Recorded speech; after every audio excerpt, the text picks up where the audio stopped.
We're talking about forgiveness, Matthew chapter 18, interpersonal forgiveness, and then the parable of the unforgiving servant.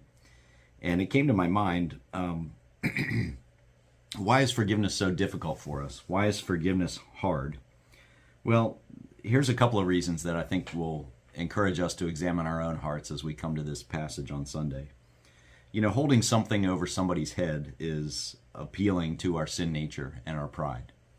And so if we've been wronged and we know that the other person was in the wrong, it's easy to hold that over that person's head and withhold relationship or look down upon them continually because we know that information.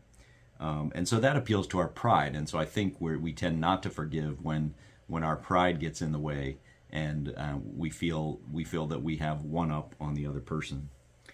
A lot of times we're hesitant to forgive because we want to assume that the entire problem was the other person's fault.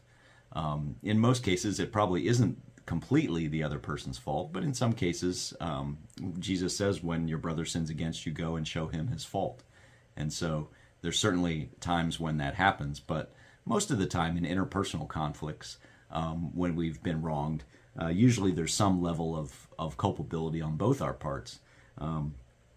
And so it's easier to withhold forgiveness and just assume that the other person bears complete responsibility, whereas we ourselves probably bear some as well.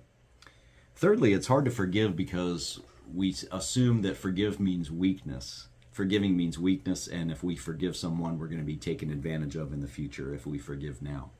And that's one of the important things about forgiveness is that forgiveness does not depend upon guarantees. A person can't guarantee that they won't commit the same sin again or harm you again. And forgiveness is different than trust. If you've been wronged, you shouldn't trust someone quickly again with regard to the same issue.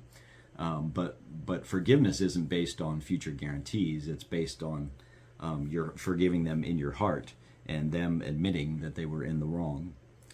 It's also hard to forgive because forgiveness forces us to deal with our own desire for revenge or retaliation. Jesus said, love your enemies. And he expected his followers to endure insults from those around them. That doesn't mean we don't practice self-defense or we don't stand up for what's right. But unforgiveness appeals to our desire for revenge and retaliation. And so when we do forgive, it forces us to admit that we had a desire for revenge and to work through